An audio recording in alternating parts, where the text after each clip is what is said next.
The jungle was alive with sounds that night. Insects buzzed in the thick air, and somewhere in the distance a bird called out into the darkness.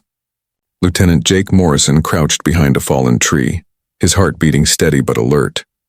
Beside him, 3 other Navy SEALs waited in silence, their eyes scanning the tree line across the river. The mission was simple on paper: locate and eliminate a high-value target who had been terrorizing the local villages. But something felt wrong. The night was too quiet, too still, like the jungle itself was holding its breath. Before we begin, tell us in the comments where in the world you're watching from. Command says the target should be in the compound 2 clicks north, whispered Sergeant Danny Torres, the youngest of the team. His voice barely rose above the sound of the flowing water. But I don't like this. We've been here 20 minutes and haven't seen a single guard. Jake nodded slowly, his jaw tight. He'd been doing this for 12 years, long enough to trust his gut. And right now his gut was screaming that they were walking into something bad. Stay sharp, he murmured back. Mason, you got eyes on anything? Petty Officer Mason Reed lay prone on the riverbank, his rifle scope pressed to his eye. He was their best marksman, the one who never missed. But even Mason seemed uneasy tonight. Negative LT, no movement. No heat signatures. It's like the place is abandoned. The 4th member of their team, Chief Carlos Vega, shifted his weight and checked his watch.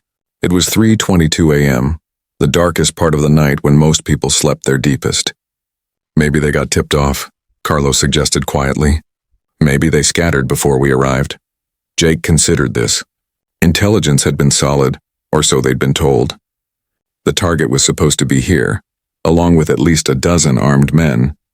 The compound across the river should have been lit up with generators and guards patrolling the perimeter. Instead, it sat dark and silent like a tomb. Something was definitely wrong.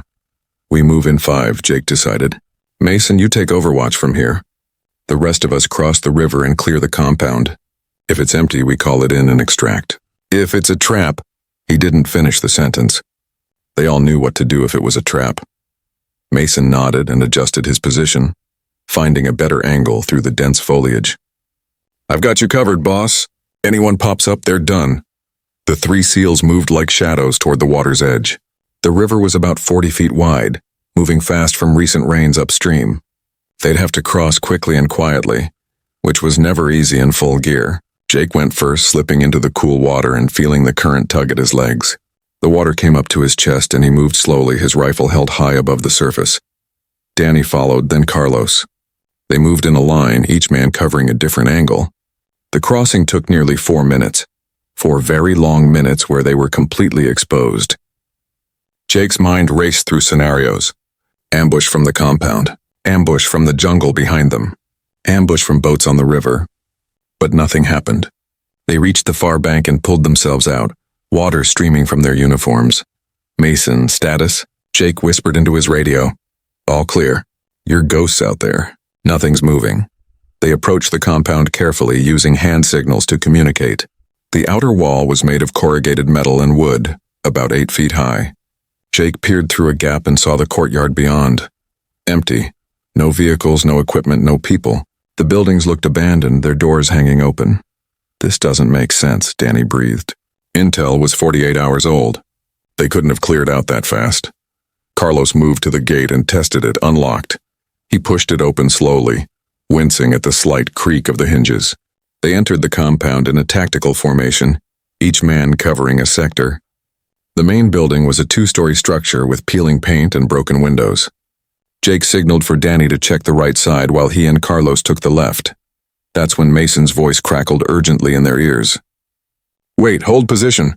I've got something. Movement in the water. You're 6 o'clock back at the river. Jake spun around, his rifle coming up. Through the open gate, he could see the dark surface of the river they'd just crossed. At first, nothing seemed out of place. Then he saw it. A ripple, too deliberate to be the current. Then another. Where's the sniper? Danny whispered, his voice tight with sudden fear. They'd been so focused on the compound that they'd assumed any threat would come from ahead. But if there was someone in the water, someone who'd been there the whole time. Mason, can you get a shot? Jake asked, his mouth dry. Negative. Too much foliage and the angle's wrong. Whatever's in that water, it's moving toward your position. Jake's mind raced. A sniper in the water didn't make tactical sense unless the water itself was the hide. Someone skilled enough, patient enough, could wait submerged for hours. Breathing through a reed or specialized equipment, they could lie in the shallows, perfectly camouflaged, waiting for targets to present themselves. And they'd crossed right past them. "Get inside the building now," Jake ordered. They fell back through the compound gate, moving quickly but not running. "Running got you killed." They reached the main building and took positions inside, their rifles trained on the gate. "Command, this is Shadow 7, Jake spoke into his radio. "We've got a possible hostile in the water. Compound appears abandoned, requesting immediate air support and extract." The response came back scratchy with static. "Shadow 7, air support is 15 minutes out. Hold your position. Identify the hostile if possible. 15 minutes. Jake exchanged glances with Carlos and Danny. 15 minutes was an eternity in combat.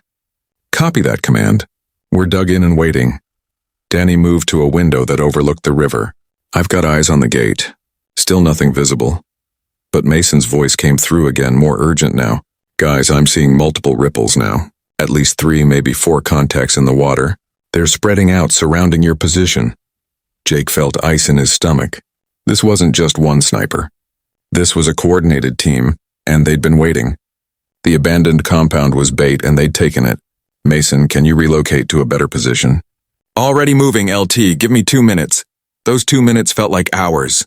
Jake watched the gate, his finger resting lightly on the trigger. Carlos covered the back of the building while Danny kept watch on the sides. The night had gone from eerily quiet to absolutely silent. Even the insects had stopped their chirping. "Movement," Danny suddenly hissed.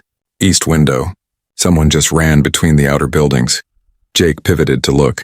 He caught a glimpse of a figure, just a shadow really, moving with professional speed. "They're inside the compound. West side too," Carlos reported. "At least 2 hostiles that I can see. They were surrounded." Jake's tactical mind went through their options quickly. The building they were in offered some protection but could easily become a trap. They had limited ammunition, no heavy weapons, and help was still 13 minutes away. Going back to the river meant exposing themselves to whatever was in the water. Staying here meant a siege they might not win. "New plan," Jake said quietly. "We make noise. Draw them in close. When they commit to the assault, Mason takes out whoever's in the water and we fight our way to an alternate extract point. There's a clearing about 200 meters north of here. We can make it if we move fast. That's a lot of ifs." "Boss," Danny said, but there was no criticism in his voice. Just acknowledgement of their situation. "You got a better idea." "I'm all ears. Nobody did. Mason, you copy the plan?" Jake asked. "Copy, I'm in position. I've got a clear view of the river now. I count 4. No, 5 contacts in the water. They're holding position about 20 feet from the bank. They've got some kind of rebreathers. Professional setup. 5 in the water, at least 2 in the compound. 7 against 4. And the 7 had the advantage of surprise and position. But the 4 were Navy SEALs. And they hadn't survived this long by playing fair. "Light them up," Jake ordered. Danny pulled a flashbang from his vest and tossed it through the window toward the outer buildings. The explosion lit up the night with a brilliant flash and a concussive boom that echoed across the jungle. Immediately, Jake heard shouts in a language he didn't recognize. The hostiles were reacting, calling to each other, moving. "Go, go, go," Jake yelled, and they burst from the building's back entrance. Carlos led, moving fast toward the north. Gunfire erupted behind them, bullets snapping through the air. Jake returned fire without looking, just laying down suppressing shots to keep the enemy's heads down. Mason's rifle cracked once, twice, 3 times in rapid succession. 3 down in the water, he reported calmly. The other 2 are diving deep. "I've lost them." They ran through the jungle, branches whipping at their faces. Jake could hear pursuit behind them, boots crashing through undergrowth. Danny stumbled over a root but caught himself, kept moving. They'd covered maybe 50 meters when Carlos suddenly froze, his fist coming up in the halt signal. "Wire," he breathed, pointing down. In the faint moonlight, Jake could see it. A tripwire stretched across the path at ankle height. "They herded us here," Carlos said, his voice grim. This whole thing was choreographed, Jake's mind raced. If there were tripwires, there were probably mines or other booby traps. The clearing they were heading for might be pre-sighted for mortars or machine guns. Whoever had planned this ambush had thought of everything, had prepared for every continuation. They'd studied SEAL tactics and set the perfect trap. The pursuit was getting closer. They could hear voices now, coordinating, Maybe 30 seconds before contact. Mason, where are you? Jake asked. I'm moving to the clearing. If you can make it here, I can cover your approach to the alternate LZ. Negative, we've got tripwires and probable mines. They're funneling us. A moment of silence. Then Mason said something that changed everything. Boss, what if we don't run? Jake understood immediately. Danny, Carlos on me. We're doubling back. They moved parallel to the trail, staying just inside the tree line. The pursuing hostiles burst onto the path, moving fast, confident. There were 4 of them, armed with rifles and moving in a tactical formation. But they were looking ahead, expecting their prey to be fleeing toward the clearing. Jake, Danny, and Carlos hit them from the side. It was over in seconds. The surprise was total, the darkness their ally. When the last hostile fell, Jake quickly checked them. Professional gear, no identification, but the weapons were expensive and well-maintained. These weren't local militia. These were trained soldiers, maybe even special forces from some nation that wasn't supposed to be operating in this region. Mason, hostiles down. We're coming to you. Copy. I've got movement at the clearing. Looks like they had a welcoming party set up just like you thought. At least 6 more hostiles with a machine gun nest. Jake made a decision. We're not going to the clearing. We're going back to the river. Boss, there might still be 2 in the water, Danny protested. I know, but they're expecting us to run. They've got every escape route trapped except the one we already used. We cross back over, Mason provides overwatch, and we extract from the original LZ. It was risky, maybe even crazy, but sometimes crazy was the only thing that worked. They moved back toward the compound, this time approaching from a different angle. The buildings were still dark, still silent. Jake could see the river beyond, its surface reflecting the moon. Mason, can you see the river from your position? Affirmative. I'm scanning now. Wait. Contact. One hostile just surfaced near the far bank. He's looking around, probably wondering where his buddies went. Can you take the shot? It's about 400 meters and he's partially concealed by the current. But yeah, I can make it. On my mark. 3, 2, 1. Mark. Mason's rifle cracked. Jake saw the water splash, saw the figure jerk and then float downstream. Target down, Mason confirmed. I'm not seeing the 5th one. He might have bugged out or gone deep. They had no choice but to risk it. Jake led them to the water's edge, their weapons trained on the dark surface. Every shadow looked like a threat, every ripple like an enemy. But nothing emerged. They entered the water, moved as quickly as they could while staying low. The current seemed stronger now, pulling at them, trying to drag them downstream. Halfway across, Jake saw him. A figure rose from the water 10 feet to their left, a rifle coming up. But before Jake could even shout a warning, Mason's rifle spoke again. The hostile dropped back into the water without firing a shot. Last one down, Mason said. You're clear. Keep moving. They scrambled up the far bank, exhausted but alive. The sound of helicopter rotors grew louder in the distance. Their ride was coming. Jake looked back across the river at the dark compound, thinking about how close they'd come to walking into a perfect trap. How did you know? Danny asked, breathing hard. How did you know to go back? Jake shook his head. I didn't know. I guessed. Sometimes that's all you can do. That was one hell of a guess, LT, Carlos said, managing a tired smile. Mason jogged up to join them, his rifle slung over his shoulder. Extraction bird is 2 minutes out. Command wants a full debrief. As the helicopter descended into a clearing 50 meters away, its downdraft whipping the trees into frenzy, Jake thought about the question the SEALs had murmured in the darkness. Where's the sniper? They'd been looking ahead, looking at obvious threats, looking at the compound and the jungle. But the real danger had been in the one place they'd already passed, waiting with inhuman patience in the cold water. The flight back to base was quiet. Each man was lost in his own thoughts, processing what had happened and how narrowly they'd avoided disaster. Jake stared out the helicopter's open door at the jungle passing below, a dark carpet of green illuminated by silver moonlight. Somewhere down there, someone had planned and executed an almost perfect ambush. Almost, but not quite. When they landed at base, it was 5:37 a.m., and the sun was just starting to paint the eastern sky with colors of orange and pink. They were debriefed by intelligence officers who asked hundreds of questions about the hostiles, their equipment, their tactics, who were they working for? How had they known the SEALs were coming? What was the real purpose of the abandoned compound? Jake answered as best he could.